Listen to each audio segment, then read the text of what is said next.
Good morning. Hello if you're watching the replay, and good morning if you're watching live. I'm Maddie Harvey. I'm a knitwear designer and knitting teacher based in sunny Edinburgh.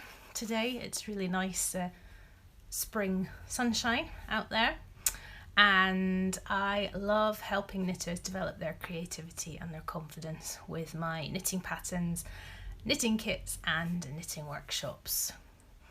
So this is my weekly Thursday live video, and the idea behind them is that I call them knits and cake for breakfast. So before coronavirus hit, I was hosting a weekly knit night on a Wednesday night that I would always do baking for, and then on a Thursday morning I would have some of the leftover cake for my breakfast. So it's just a weekly kind of catch-up video, show you what I've been working on kind of behind the scenes this week, and share some knitting tips or do a little kind of demo tutorial. And this week I'm going to be talking about how to help get your knitting mojo back if you've lost it and it's bothering you. So 5 tips for how to get your knitting mojo back. And if you're watching the replay, I'll put the timestamp for that in the subtitles that I'll add, so that you can just go straight to that bit if that's what you want. So I've got my cup of coffee, and this seems to happen quite often to me. I've had another sort of baking fail this week. I was trying to make my Old Faithful out of the Biro book. You can see mine is all battered to pieces, which is a tea loaf that I like to do. So you soak the dried fruit in a little bit of tea overnight with the sugar, and then this morning I got up quite early and I added an egg and the flour, and then I put it in the oven. And I have quite an old cooker, so I don't really trust it to behave itself if I'm not in the house. So I had to turn the oven off while I took the kids to school. And it wasn't cooked. I checked before I did that. It wasn't cooked. So I thought, when I come back, I'll just turn the oven back on and just fingers crossed, hope for the best. Anyway, that's what I did. And then I've kind of forgotten about it as I've been pottering about this morning. So I've just taken it out just now. And, well, it looks okay. I'll show you. I've got my oven gloves on. Look, they're absolutely minging. So here's the cake. It's kind of sunk a little bit in the middle, but I think it will be okay. I'll maybe let you know later in my stories on Instagram how it tasted. But I had planned to have it, cooked and then put the oven off before I took my kids to school, and then it would be cooled and I could slice it and have a bit while I was doing the video, but no. So there you go. It is a very good recipe though. It's not anything to do with the recipe, it's just me, because it's one that I've made lots of times before, and it's really easy because as long as you remember to soak the dried fruit overnight, then as I say, you just add the other stuff the next day and put it in the oven. And I was going to say forget about it, but don't forget about it, because that's what I did this morning. So hopefully it's not all like dried up in the middle. Anyway, so that's what I've been baking this week. Hopefully next week I'll have a more successful bake. I feel like my baking has gone a wee bit off the rails recently. Maybe I'll have to go back to something simpler next week, like a Victoria sponge. Yeah. So I have been working on a new sample of my soft-hearted cowl. So this is it here. And I'm using Jamieson and Smith, the jumper weight, which I stock for some of my kits in my online shop. So I've picked out this mustardy yellow and a sort of medium grey, pale to medium grey. I think they call it light grey. Yeah. So it's this cowl has 3 different sizes. So on Saturday I'm taking part in the virtual Yorkshire Yarn Fest. So that's the 27th of March, and I'm going to have kits for this cowl there using the Jamieson and Smith yarn. So it does come in 3 sizes. So this sample that I'm making is the first size, the smallest size. And it has this tessellating pattern, which kind of grows. So it moves its way around. And it sort of matches the hat that has the same name, the soft-hearted hat. And yeah, so this is the small size. And then if you make the bigger sizes, you sort of, instead of it being this way, you turn it this way. So this is my original sample, which was knitted in Old Maiden Aunt's yarn when last year there was the Social Justice Warriors event, knit along. People created yarns, special colourways, and there were patterns as well. So this is my pattern as part of that, and these were the colours that Lilith dyed for that. So this is the largest size. So for the small size you knit it this way and then you wear it that way, but for the large size you kind of turn it on its side and it's joined together. So I'm going to have kits in my online shop at the weekend for the cowl and for all the different sizes, the 3 sizes. So I started this on Monday, and it starts with an I-cord, and then you pick up the stitches, and then I was knitting away, and then I realised I'd done that thing where, you know how patterns say, join in the round, being careful not to twist, and I had done that to my own pattern. So I was really annoyed. I had done, I don't know, about maybe 12, 14 rows. So I took it back to the I-cord and sorted it out. But you know, I realised every time that happens to me, I spend a lot of time, if I'm knitting with 2 yarns, spend a lot of time like untangling them. And so I think if you twist it and it's in like a Mobius, I think the yarn gets twisted around a lot more than if you haven't got the knitting twisted on your circular needles.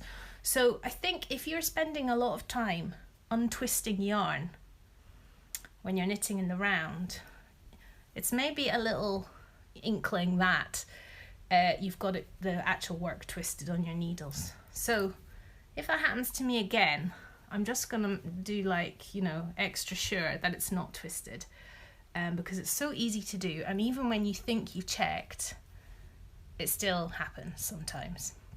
But I did, when I first started, I did seem to be spending a lot of time untangling my 2 yarns. So I think that should have been a little warning sign that something was amiss, and that yeah, it was twisted. So there you go. I'll need to pay more attention next time.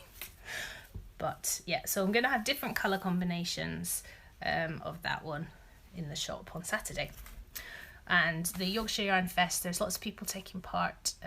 If you're not sure how it works, their website is yorkshireyarnfest.co.uk, and my slot on Instagram Live is at 11:40, and that's GMT. So it would be great if you could join me, or tune into some of the other great vendors that are there. So I was going to talk about when you lose your knitting mojo, because I think it's something that a lot of people are experiencing at the moment. It tends not to happen to me so much because I quite often have some work knitting to do, so I just kind of have to do it. So that sort of makes me get out of it because I have something that I have to do.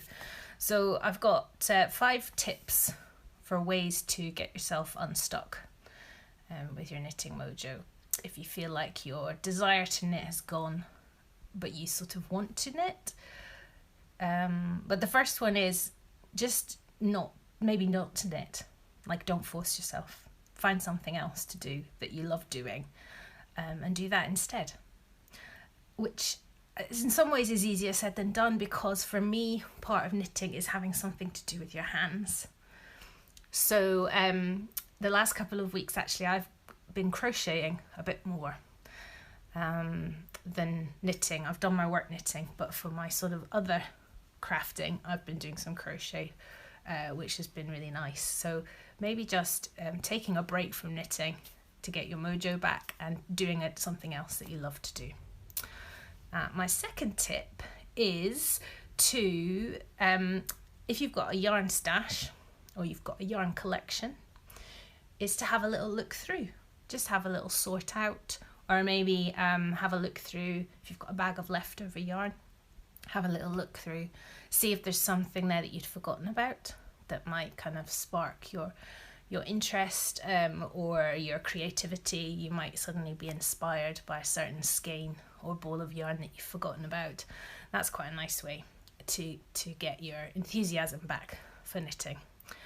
And my third tip is kind of related to that, is basically to do something with all your leftover yarn, because you can end up just creating some amazing colour combinations just by accident. You know, if you picked a project where you just had all your balls of leftover full ply fingering weight yarn in a bag, and you just picked one out at random and you started knitting with it, and then when that one ran out, you joined in the next one. I should have brought my SOS cowl over to show you the kind of thing I mean, but sometimes you just need to maybe find some scraps, and that can maybe ignite your creativity again. Yeah, I love playing about with scraps, or even just pouring them all out and sorting them into different colours that go together, or trying to make a colour wheel, anything like that, just to try and get your creativity back again. Okay, where did we get to? I think that was the third tip. Yes, the fourth tip is to maybe make something for somebody else. It might sort of motivate you a bit if you've got somebody who's got a birthday coming up, or if there's a new baby in your family or in your group of friends that you could knit for. And the great thing about baby knits is they're pretty quick. So sometimes having maybe a reason to knit, you know, if you're knitting for yourself, perhaps you don't always feel that there's a reason behind the knitting, except for perhaps making something for yourself to make yourself feel good. So knitting something for somebody else might give you a kind of outside impetus to do that knitting. And baby knits are always really cute to do, and they're quick as well. And the fifth tip is to kind of related to that, pick something small and easy to do. Just a little project that's not going to take you too long. So just before Christmas, I organised a little knit along for I run 2 virtual knit nights, and we had a little knit along for making a little gnome. So I sent everybody a little kit, and a lot of people said how much fun that was, just to do a little project that they could finish quite quickly. You know, the gauge doesn't matter, and it's just a fun little thing. Big Bobblehead is saying, yes, so the people that came along to the last knit retreat, they got a little stamper in their goodie bag, and it's great to, if you're knitting a big project, stamp. When you've completed a section, you put some little stamps on or something like that to make sure that you're marking your progress. That's really motivating. So I did that before Christmas. So on a similar theme, on Saturday, as part of the Yorkshire Yarn Fest, I'm going to have some other little kits. So I'm going to have a little chick. So you'll get the pattern and all the stuff you need, and it's empty inside, so you can put a little egg in there, and you'll get some felt to do the beak and the feet. And then the other one that I'll have is a little bunny. This is a little brown bunny, and she has a little bow, and she has a little pom-pom tail. So I'm going to have some little kits for those in the shop on Saturday. They're just a nice quick win. If you're needing to get your knitting mojo back, something like that is really great. And then I came across this little guy. He popped up on my Facebook feed earlier this week because I knitted him a year ago. In the UK here it's been a year since the first lockdown this week, so this is Colin, the coronavirus. My 9-year-old decided that his name was Colin. So I don't know if that this might become a little kit as well. I'm not sure.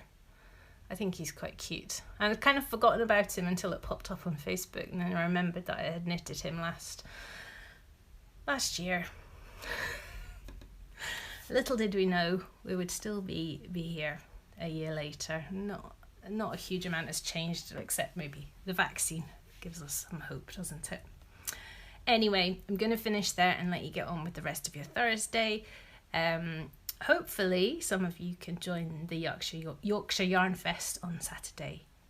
It's really good fun. You can pop in and out throughout your day, or you can have a whole day sat on the sofa just watching and knitting. Yeah. Okay. I will see you next week, next Thursday. Okay, bye.